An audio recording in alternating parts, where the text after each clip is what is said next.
Hey guys, iHeartRadio recently announced the launch of the first ever iHeartRadio Podcast Awards. And Up and Vanish is nominated for Best Crime Podcast.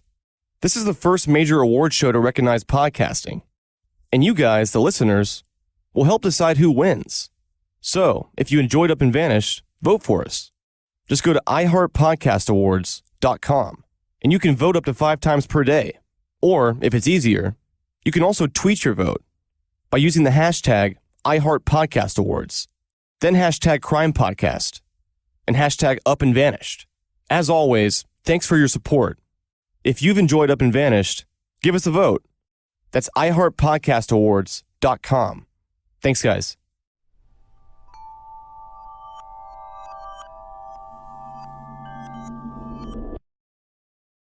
Up and Vanished presents a bonus episode series.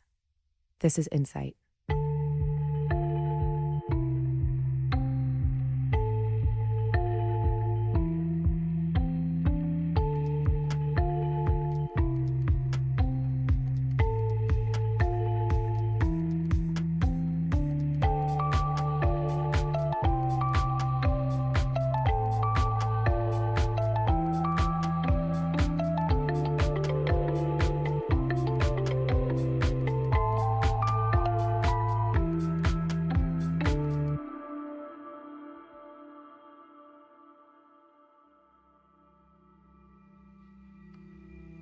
We're lucky if we get 1 out of 1,000 visitors, and it's the kind of visitor that's a little out there anyway. I mean, we're kind of at the end of the line. You got to want to come here. When people come to Colorado, they always go to the same places. They go to Leadville, they go to Aspen, they go to Telluride, they go to, but they don't go in between those places. There aren't any towns that are left like this. They have turned into that thing, this kind of clone stamp, redeveloped mining town / ski area, base area resort thing. I made a comparison between this place and Jackson Hole, and there's many, many similarities, except everyone knows about Jackson Hole and nobody knows about Crestone. From about 1910 until probably the 1960s, Crestone was a very quiet little place. We have no traffic light and no McDonald's here. Crestone remained after the mines busted because we had the ranch, and the ranch employed a lot of people. The gold deposits down here are in what they call lugs, which are huge deposits. You can mine out a lug for 10 years, but when it's gone, it's gone. This town almost became a ghost town a second time. I was just plotting this trend saying, in 20 years, there's not going to be anybody left in this town. But after 2012, when was marijuana legalized? After 2013, young people started moving to this town. So now we're in the Green Revolution.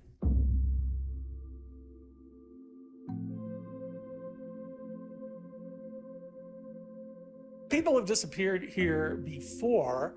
Here, I'll tell you this is something unique to Crestone. If you walk around in the woods up here, this pinyon juniper forest, you walk around enough, you will find abandoned campsites. The tent will be there. The sleeping bag will be in the tent. It'll look like it's been there for several years because the animals have been into it. The sun has faded it. It's been torn by the wind. The cooking stuff is there. It looks like a person was camped out in the woods by themselves informally, not a campground, and just walked away from it and never came back. I've never seen that anywhere else in Colorado. And I've been in the mountains a lot. I spent my whole 20s in the mountains climbing. They come here and then something calls them away and they just walk away. They walk away from everything they own, and we don't know where they go. But some of them have been reported missing later by their parents. They walked away up into the mountains and never came out again. When you talk to the national park rangers, they say 90% of our people never get more than 100 feet from a paved road.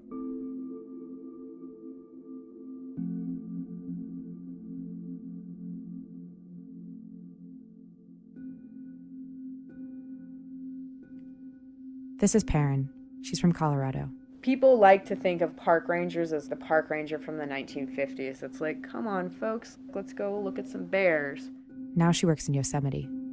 I am a park ranger for the National Park Service, and I'm a law enforcement park ranger, and sometimes that'll be referred to as a protection park ranger.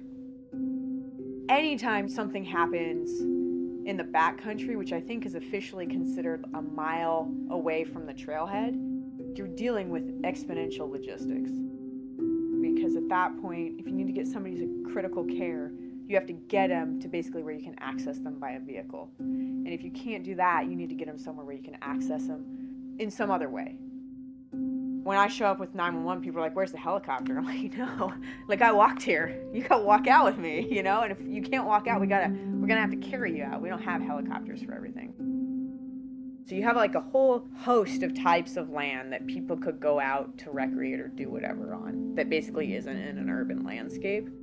We don't get a ton of missing people where we're like fairly certain they're there, but we can't find them. But it does happen. I know as the Park Service, we have lots of cold cases, basically starting back since we started keeping real records of them, of people that walked basically into the woods and didn't come back.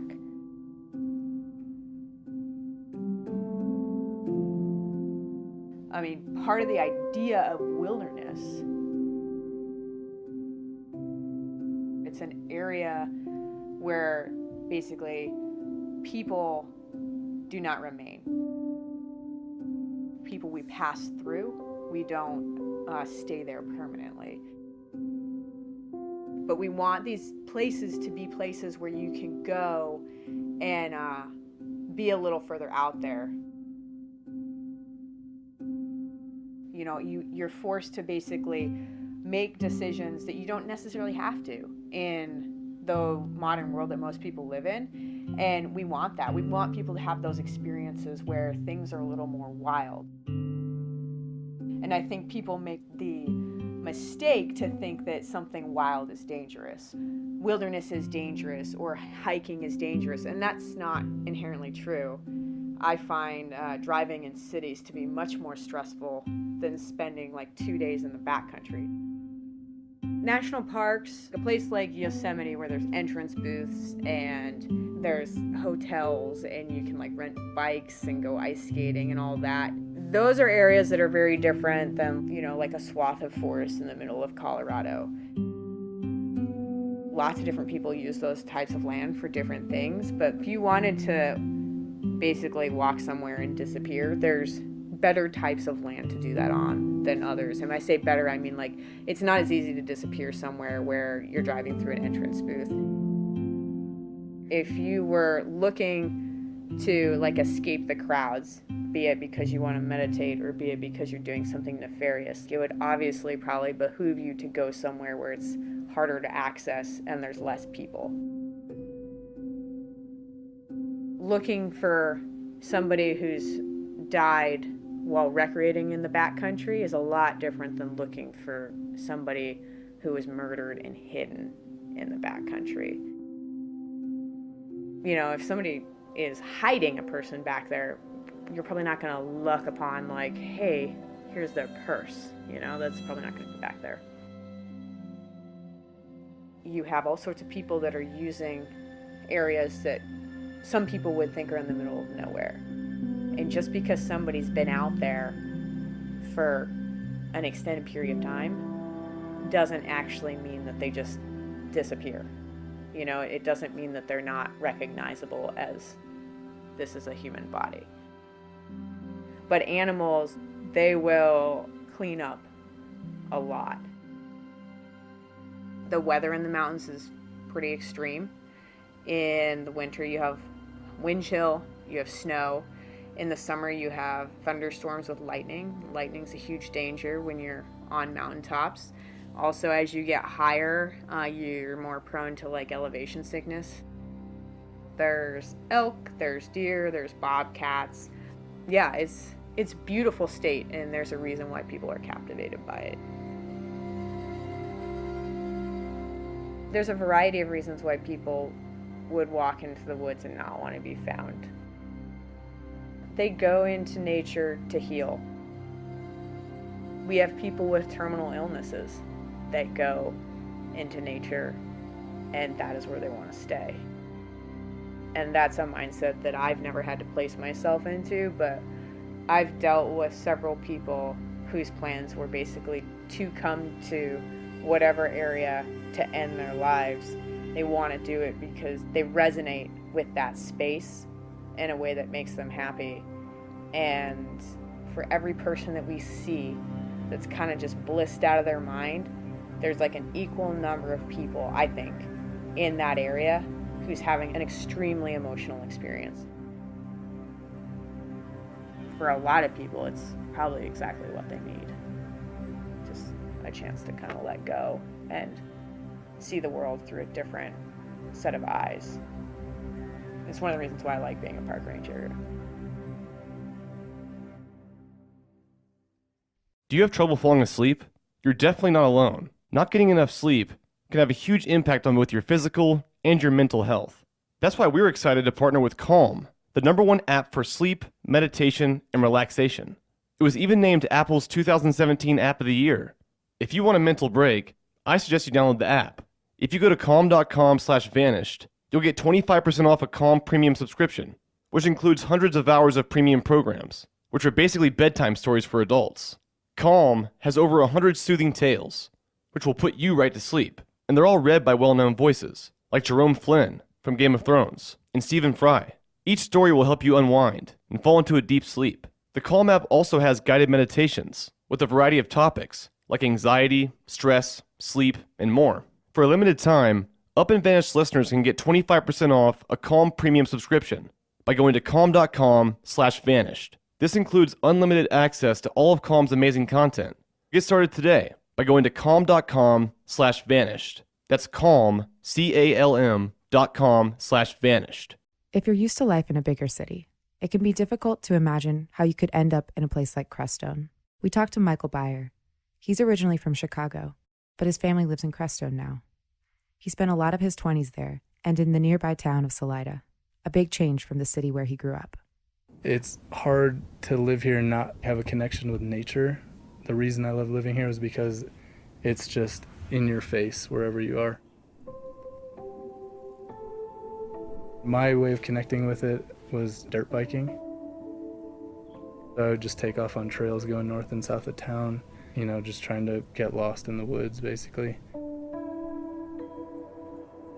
It's like this kind of end of the road community of really interesting people set in this beautiful mountain town. It's kind of a mixture because it's only been in the last 30, 40 years that these religious retreat centers have moved in, and most of it, less time than that. So before that, you had kind of these old Colorado ranchers, much more rural, conservative crowd. These kind of more liberal-minded people started moving into town, and you still have this interesting juxtaposition between the two of like the original people that were here and then the people that have moved here. I think a lot of people are solitary here. There's a lot of like hermits. I noticed that when I was working at the market, people would come in and grocery shop and you'd get the impression that you were the one interaction that they'd have with another human like that day or that week. You see people that are just kind of like in their own world. There's way more job opportunities in cities, so you have to be creative around here.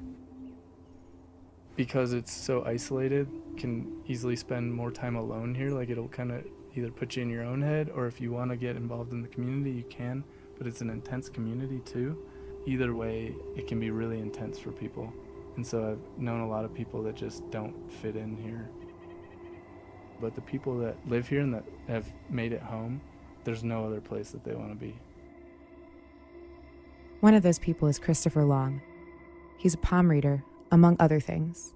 He came here when he was in his mid-20s because of that sacred connection to nature that seems to draw so many to Crestone. I lived up in the mountains for about a year. I wanted to live up in the woods. And that was my wish, to be up there. And I came here when I was 24, 25, got involved in the Native American church and started going to Sundance and sweat lodges, and then I became a roadman and became a Yuwipi man, and probably about 40 Yuwipi men in the world. So I'm one of 40 people that is able to do this ceremony. Here in Creston? Yeah, What's the name of the church? it's called the Singing Stone. Singing Stone. Yeah, so I'm part Choctaw, and I went to a bilingual school, Choctaw and English school in Oklahoma. So I was exposed to Native culture that way through my family.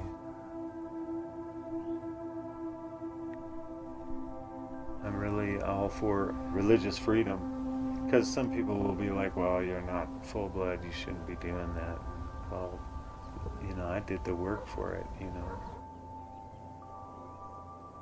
Some of these ceremonies are severe, very severe. Going without food and water for 4 days, and even being staked to the ground through my arms and legs, or hanging from a pit from my chest and from my back in there. And I say this too with humility too, I'm not bragging or anything, I'm just saying that I received all of that by doing some severe stuff,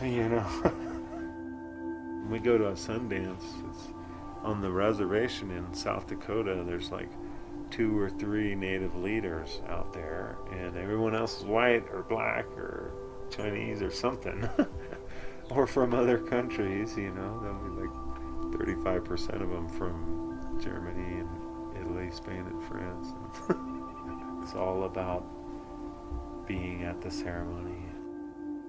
The spiritual leaders on the reservation, they're not prejudiced. They see somebody who's has a knack for spirituality. Oh, good, So there was a guy yesterday, he said, well, I would come to your ceremonies, but I only deal with full bloods. And I'm thinking to myself, well, 90% of them are Catholic, So, and that's kind of like saying, well, I would never confess my sins to a Catholic priest unless he was Italian, which makes no sense, because Jesus was Jewish, and it all got mixed up right away, But I do feel bad that there isn't this established thing for Native peoples here, for Native culture, because there's Tibetan culture, and there's the Christian culture, there's a Hindu culture, and there's all these other cultures, and they're all from other countries. And the one that's here is not really represented. Kind of shameful, because the very ceremonies that we practice here are the ones that were done here for so long. But one of about 300 people that has a prescription license for peyote. So I'm registered with the DEA and the Department of Narcotics and all that. So I have a prescription license like a doctor or a pharmacist. And so we do peyote ceremonies, and then we do vision quest out here and different things like that. Hearing about Christopher's experience with the Native American church was inspiring, and so were his views on religious freedom. But truth be told, we'd initially sought out Christopher for his palm reading abilities. Probably one of the best palmists in the world. It's real competitive in India and Pakistan and stuff, but I'm real popular over there. Okay, so I can see you react very quickly with your mind. Christopher read my palm. It was the first time I'd ever done anything like that, and I can truly say his assessment of my life thus far was strangely accurate. Your own plans, your own ideas, you can be very headstrong, and so you're also very intuitive with your mind, and everything has significance. Like looking at this table, I can see there's patterns and designs, or we're all around the same table, and I might see this tree on one side, and you might see the star, and you might see something else. Is this still your card? Yeah, that's still my phone number. Okay. Do you ever remember people's palms you've read? No. I read a lot of palms. I found this. Uh-huh. Do you know there was a girl that went missing here 2 years ago? Yeah. The family gave us a box of her pictures. Uh-huh. I found this in her box. Wow. We were wondering if you'd ever read her poem. I just guess you never got the chance. Seemed like something she planned on. Yeah. Yeah, I think she had like dreadlocks, right? Mm-hmm. Yeah. I might have. I don't know. I don't recall ever meeting her. You know, I think you guys would have more of a chance to get to the bottom of some of it than the cops around here. I know what's happened in the past with the small town and police and drug dealers or drug manufacturers. Well, because I had a meth lab next to my house for about 3 years, and they wouldn't do a thing about it. And it was clearly a meth lab, because these guys are just like wandering around, walking into my house middle of the night. Yeah, there's a lab over there. And, you know. But that was the previous sheriff. But some of those guys are the same people, so they're distracted anyway. They got their own things going on. But yeah, I think just talking around to people, I think you get more of an idea of what really happened. Before leaving, Christopher gave us a little bit more background on Crestone's land. This is a big burial ground. There's like bones everywhere. People were buried here from Tijuana all the way. They even found a grave, a Mayan grave here. I talked to elders in the Navajo res, and that said that they collect herbs here and have been collecting herbs here for, you know, thousands of years for certain ceremonies. Also all the way in Tijuana, Mexico, hanging out with those Indians out there. They had records of coming up here, and the evidence is here too, because there's caches of shells that people offered here. If you look like in the ant hills, you'll find little chips of arrowheads and also grinding stones.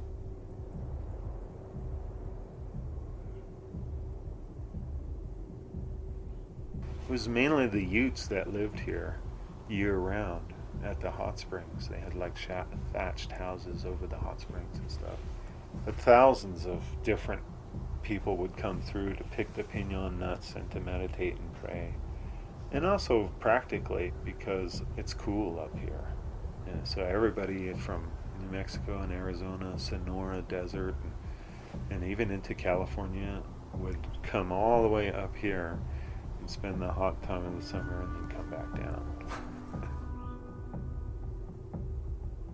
Yeah, and that's like that Hopi, Pueblo, Zuni, Arapaho, the other Ute bands, and who knows who else, but yeah. There was the migration routes, and this was the Eastern Mountain, so people would come here for burial, and they would come here for meditation and prayer. So they would do vision quest, like you see on the movies, where, you know, the tribe is moving and grandma's like too old, and so she's going to stay behind.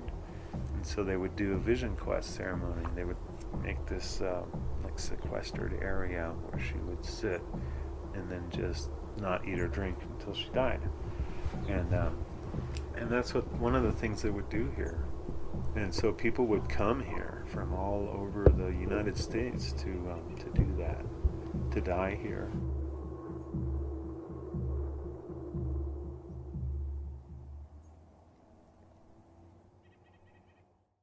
Nobody wants to feel like they're overpaying while shopping online. But did you know there's an easy way to always get the lowest price?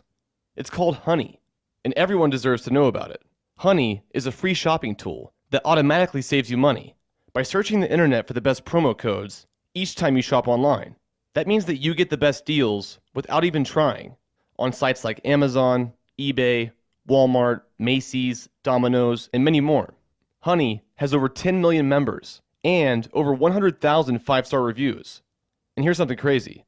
Honey members have already saved more than $800 million. Not bad for something that's completely free. And it takes just 2 clicks to install. Never worry if you're overpaying again. Recently, I saved $11.48 on a brand new wireless speaker from Bose on Amazon. There's no reason not to add Honey to your browser. Today, it's free to use and installs in just 2 clicks. Get Honey for free at joinhoney.com/vanished. That's 2 words. joinhoney.com/vanished. Honey, the easiest way to save money while shopping online.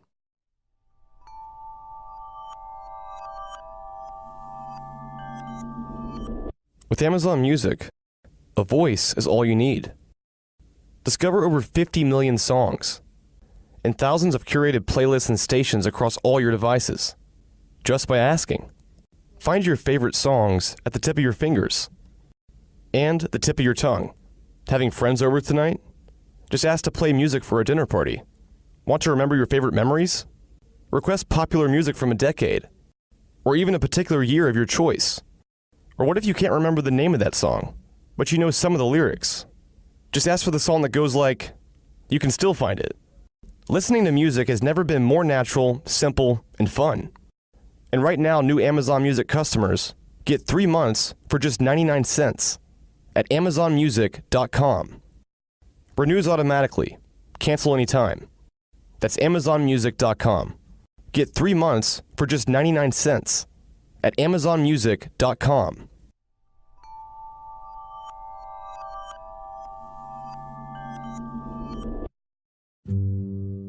Paulette is involved with the Crestone End of Life project. It really is like Death Valley here, but in a good way. I think it seems like there's a lot of focus on death with our death cafes and Crestone End of Life, but it's very positive. I asked her to explain what they offer. The only legal, non-denominational, open-air cremation, I fell into it very naturally.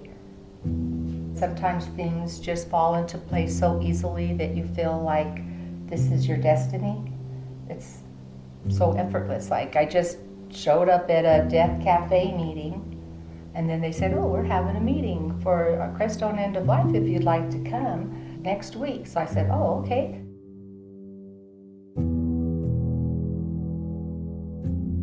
Every place was too big except Crestone. We're so small. You know, one bank, one liquor store, one of everything. But we have everything we need except Taco Bell. But there's so much to do. It's like a spiritual playground here. Once or twice a year they'll do a death cafe, and those are well attended. People sit around in subgroups talking about death, all aspects. What they fear about death, how they're embracing death, all subjects about death. People are embracing death. Our society is embracing death more in this age. I think we're a template for the rest of the world and the rest of the country. You know, we're like the first or something, and I think it's going to grow.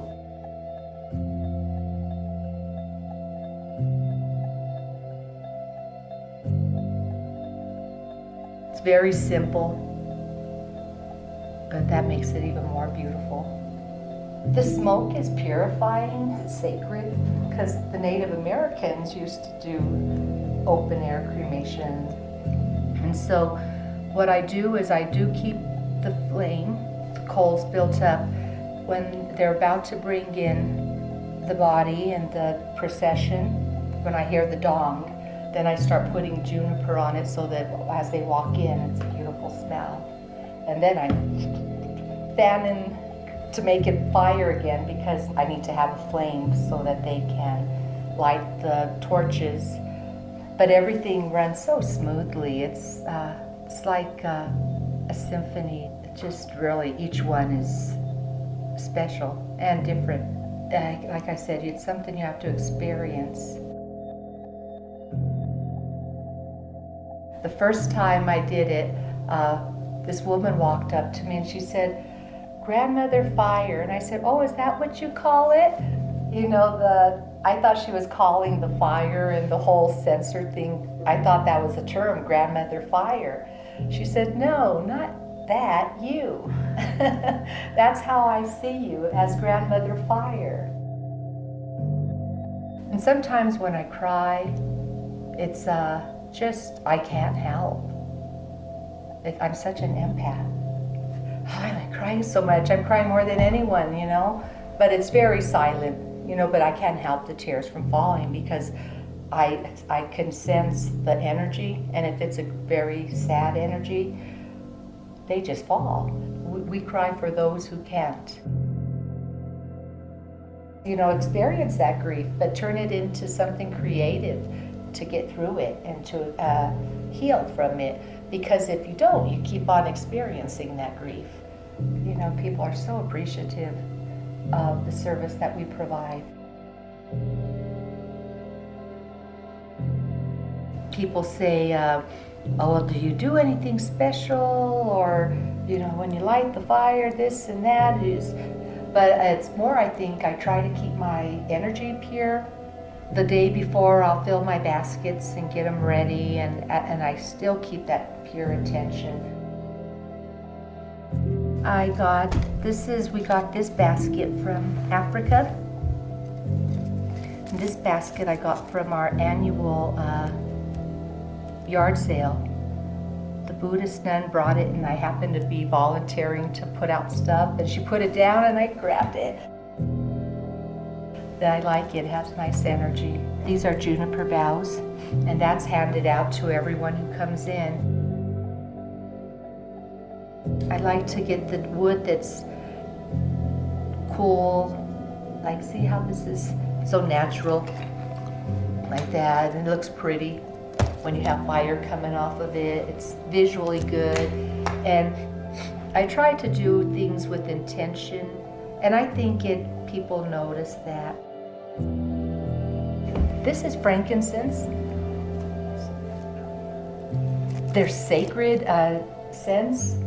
They purify, heal, and let them fall, or I'll play with my fire. And basically what I do the whole 3 hours or so is just smoke it, and then when the smoke kind of starts to, I fan real hard, and then it blows up again, and then once I let it burn just to make the coals hot, and then I layer it, put 2 Palo Santo chips there, and then I sprinkle it. I come home smelling really strong.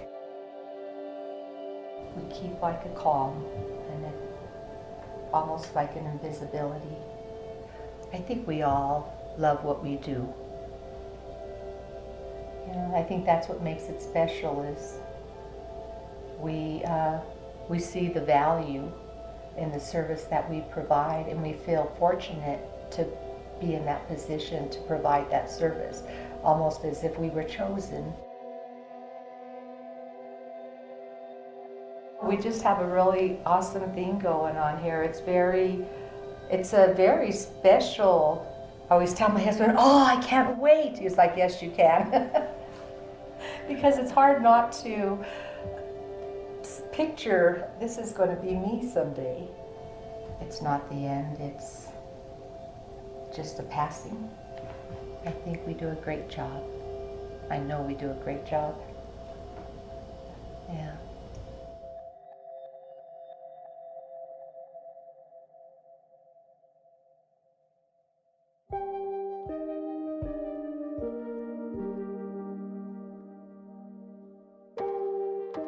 Up and Vanished is an investigative podcast, told weekly, produced for Tenderfoot TV by Payne Lindsey, Mike Rooney, and me, Meredith Stedman, with new episodes every Monday.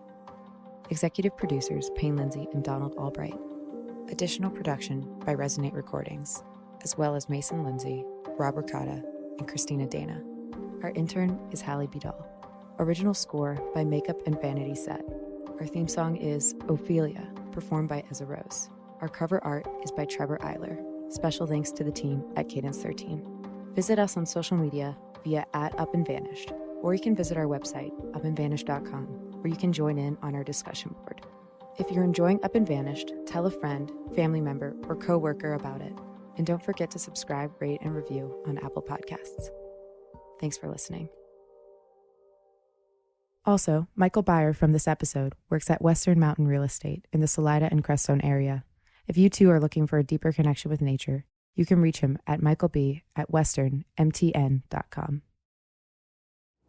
Started dating a girl who was connected with a Native American church here, and that's how I got introduced to like sweat lodges and Is this the Singing Stone, the place? the Singing Stone. Yes. Yeah. We met Christopher Long or Chris Yeah. Long. He's the medicine man. I did a couple peyote ceremonies. It's not like a recreational drug by any means. It's medicine, and it's used to like help you heal through things that you're working with. So you get sick, and they call it getting well when you throw up. I ended up getting a tattoo that was inspired by a peyote ceremony. It's a ridiculous story. Back in 2009, the summer of 2009, I was invited to this peyote ceremony. All night, you're in a teepee, lots of like drums and singing, and like I remember at one point during that ceremony, I like had my eyes closed. I think I was laying down with my eyes closed, just seeing some intense stuff going on. And I saw my back with a tattoo on it, like right at this one spot on my back. In my head, I was like, oh, that's where I'm getting the tattoo. And then the next morning after the ceremony, we left the teepee, and I went and took a pee in the woods. And I like was looking at it, and I was like, oh my gosh, that's something in it. And I went back and I took a picture of it, and I redrew it and decided that that was what I was going to get tattooed on my back. And so I did. And I'll show you the picture because I've got it in here. And I can't tell you what it is because there's no meaning to it, really. But I have to see this. That's what I drew from it. And I'm happy I got it where I did because, you know, I don't have to look at it every day. And I'll forget that it's there for like months at a time. But yeah.